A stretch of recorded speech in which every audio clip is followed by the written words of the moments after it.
Well, hello there. Welcome back to JoelCupcake Unedited and what I am calling part 2 of Sober History. If you haven't caught on yet, all my episodes are named after something funny or something I enjoy or some dumb catchphrase or something just stupid. I love Drunk History. If you have not watched that show, it's like a comedy thing. People get drunk and tell a story, and they have like famous actors and actresses come act out, like Cleopatra and fucking all sorts of shit. It is hilarious. Anyways, wasn't planning on doing 2 parts, but there was that car alarm, and then some distractions happened, and then some hedge trimming outside of my apartment, a whole bunch of nonsense. Basically, I had to do part 2, so here I am. As you know, I usually kind of give like little updates, little shout outs here and there. For this one, I'm going to do it at the end and just kind of continue with what I was talking about. Yeah, so I was finishing up with, I'll always support my scene. I'll always talk about my friends, my family, my loved ones, the places I call home, what's near and dear to my heart. That being said, I figured I would take this story while we're on the subject of my history and talk a little bit about why I'm called JoelCupcake. I realize a lot of you probably don't know or don't remember or don't care. But yes, I know some of you are probably sitting there thinking, well, this guy's like a middle-aged 30-year-old. Why the hell does he still call himself JoelCupcake or go by that name or this or that or the other thing? Well, there is a reason, and you're about to hear it. As I mentioned, when I started doing shows, I did it under the monkier Arsenic Productions. Didn't know what to call it when Paul left. Didn't want to keep doing Paper Heart. I didn't feel like that was fair. I didn't feel like it was okay to just use his name and continue on. Kind of wanted to do my own thing. At first, I was a little upset. He just kind of left me high and dry, but as I got older, I got over that. I forgave the dude. He has left us now. He's not around. So rest in power to him. But yeah, I was really good friends with the arsonists, Get All the Girls guys. I went to the same high school as Pat Jones, who, as most of you know, is not with us. Passed away on his 21st birthday. And Cameron Reed sang for the band for a little bit. And there was a lot of close friends, Nick Bain, some of the dudes, we all went to high school together. People in Arsonist and around. A lot of the shows I did were with the guys or through the guys or people, if I didn't know the bands, Arsonist introduced me to the bands. So I just kind of said, fuck it, and just called it Arsenic Productions. So I did that. I toured with the dudes. Garen and I lived together for a long time, the drummer. One of their bass players, Steve Dean, and I lived together for a while. And when I say for a while, I mean like a while, like 5 years, if not more. The first record, Hits from the Bow, came out. Seemed to be the fan favorite song. They wanted to write a song about like the epic clash of like two titans. Some kind of, they were stoned thinking about Greek mythology, something like that. You know what I mean? This is how I remember the story. Don't take my word, it might not be 100% right. But they were like, who are the two most like epic, like people we know? Like they're sure, they're strong, they're bigger dudes, they're solid, two of our favorite people. So they put out that song, Cobra versus Cupcake. That's about our friend Robert Scobie, who is a great drummer and has been in a plethora of bands. Some of you might know him. He drums for Moria. It's the most recent one. He's been in a bunch of other bands I won't list off, but yeah, he's also from the Santa Cruz area where I grew up. So we have a lot of intersecting friends. Bada bing, bada boom. So the band started calling me that. We were on tour in the middle of fucking nowhere one day. Who knows where, honestly. And we're in a Safeway or a Lucky's or whatever the fuck it was, and I'm walking down the aisle and Pat's like 2 aisles over from me, and he goes, hey, you fat fuck, come over here, there's cupcakes, don't you want some? So I start laughing, I walk over there. I get over there and he hands me a box and they're Little Debbie cupcakes. And I literally look at them and go, Little Debbie, she's a slut. Where the fuck are the hostess? And I threw them on the ground. And ever since then, they just called me Cupcake. They thought I was fucking funny. Again, I'm paraphrasing that story. I don't have the best memory. I drank a lot those days. But yeah, so Pat always called me that. It was his thing. Everybody in Santa Cruz, everybody back home called me Cuppy for when I was younger. Some friends still do. Well, as you know, Pat passed away, a year or two later on his 21st birthday. He always called me that, and I've always used that name ever since that moment, and that's why. I felt like I've done enough to honor him giving me that name and the band at the time, my friendship and how they were family to me. I feel like I've paid it back, I've paid it off, but it's just kind of stuck at this point in time. It was my MySpace name. I've used it when we had T-Mail and everybody had sidekicks. You know what I mean? I've always used it, so I'm just kind of stuck with it, and I don't plan on changing that yet, at least. So yeah, Pat passed away. I kept it. That bleeds back into why I still do this and why I do what I do. Pat had this saying that was kind of like, fuck it, one life, like, do what you want, don't worry about the future, like, go where the wind takes you, follow your heart, like, live your dreams. He was that type of a person, like, live in the moment, live in the now. When I started doing shows, I was still like trying to go to college part-time, and I was working full-time and living on my own, and it wasn't easy. But I made it work, and just the joy I got out of being a promoter and doing shows and making friends in music and giving kids younger than me a place to go, giving my friends a place to go. Anybody from back in those days knows, shows were fucking fun.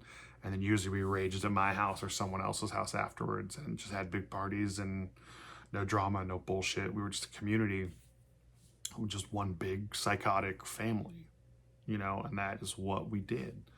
And I miss those days. I miss those times. I miss the way things were. It was great. And that's why I still do what I do. Pat taught me to just do what I want and follow my dreams. And I haven't stopped ever since then, just haven't stopped at all. So sorry, the angle of my beanie was bothering me in the camera. So sorry for the fidgeting hands. I do that a lot. Yeah, so stuck that out. I still toured with Arsonist for years after Pat passed away. I'm still really good friends with Arthur. I'm still on great terms with Cam and Greg, Jared, and a few of the dudes. Some of the dudes, unfortunately, I don't talk to anymore. But hey, as you get old, people grow apart. Those first couple records were awesome. Hits from the Bow was great. We ended up doing a deal after Arsonist got signed with Century Media Records. The first two records, which were Hits from the Bow and The Game of Life, we did a double LP, which is like a double vinyl, at Process Records. That was the last thing we did before we boarded that shop up, if you know what I mean. So if you have one of those, great. They're hard to find these days. It's sold really well. From that realm of like what I did with the label and some of that stuff, being able to work out a deal with Century Media to like license a vinyl and stuff like that. Like, I was like not even 21 when we did that. It was like awesome. Like that was like highlight of my fucking younger career, on top of, just the surge of metalcore and the love and how great the shows were going. And everyone wanted to play Santa Cruz. Every fucking metalcore band came through when Lucy, Ethan, Jose, and I, and Charlie and Kelly and Andrew and everybody were helping out in the early days. I became friends with the Moria guys and started working with all the Salinas bands and the Salinas dudes, and like networking, and Jason Tucker, Spencer Bittiscombe, Charlie, Charlie from No Truth, everybody knows Charlie.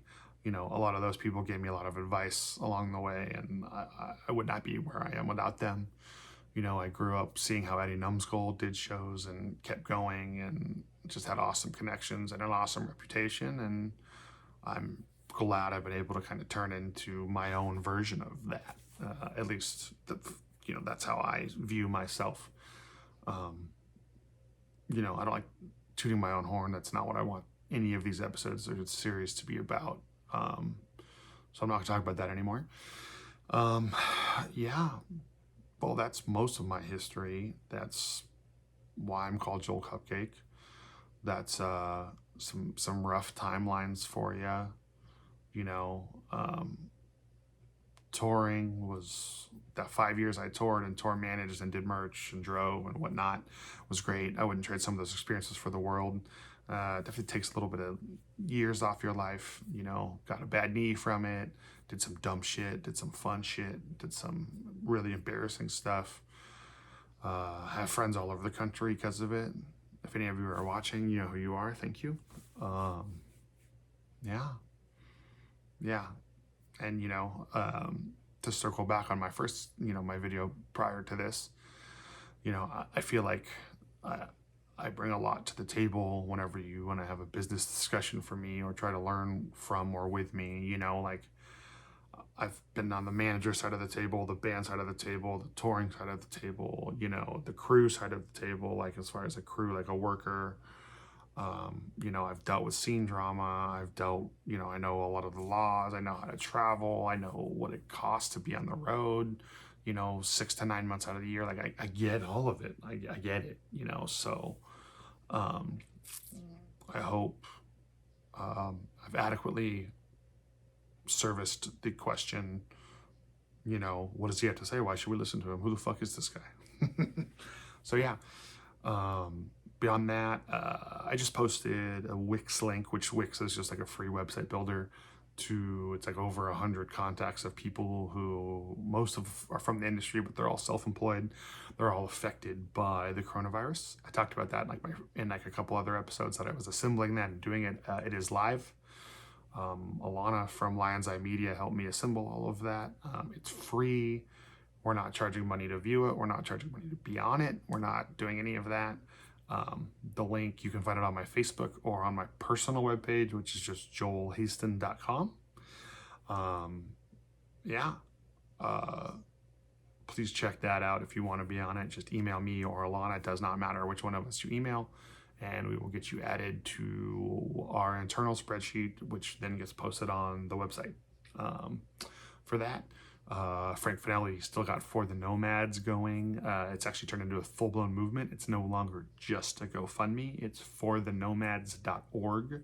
There are shirts. Veil Maya made some shirts to go towards it. Palais Royale is doing a portion of all their proceeds towards it. There's a few other bands that have done that. There's some merchandise specifically for the company. Do that. The Grammy thing, which is called Music Cares. I know a few people that have gotten paid out for that, so that's great. Looks like we are going to potentially get a bonus for like industry people on the term of unemployment. I don't know. I still need to figure that out. But it seems like the government has been receptive to it, so who knows what's going to happen. There's still some merch companies running deals. There's still some designers running deals. Check all that stuff out. Network, connect. Like I said, let's get through this crazy shit together. Got some friends doing the Twitch stuff, like I mentioned in the last video. Josh Slater from Eighth Year is doing it. My friend Ciro from Demon in Me is doing it. Andrew Baird from Fallujah is doing it. Him and I have another cool creative thing that's going to be launching. I wanted to do it later this month. Probably won't launch till May. It'll be like a live. You'll see. I don't want to blow the lid off that yet. That'll be fun. New episode of Tiger King is coming out or came out. It's like a thing with Joel. I think it's Joel McHale, whatever that asshole that stole my name is. It's like a review, like recap episode with like where all the characters are now on Netflix. I don't think Joe should be freed from prison. I think they're all evil, and Carol Baskin definitely fucking did it. Yeah, cruise by the pinup pages. I just relaunched my website, which is, again, www.joelhaston.com. You can watch every new episode of this on that website. So I will put it in the link at the bottom of the video. Feel free to check that out. Yeah, I've talked briefly some updates about some of the other pinup companies and some of that. Also a reminder, my good buddy Sean Mott, who's actually this shirt right here, he started a new podcast called Metalcore Nerds. Just dropped an episode with Daniel DeFonce, just dropped an episode with Zach from Left Behind. He has got a lot of cool stuff on there, and I was a guest on one of the episodes, so you should go check it out if you have not. Beyond that, this has been part 2 of another episode of JoelCupcake Unedited. See you next time.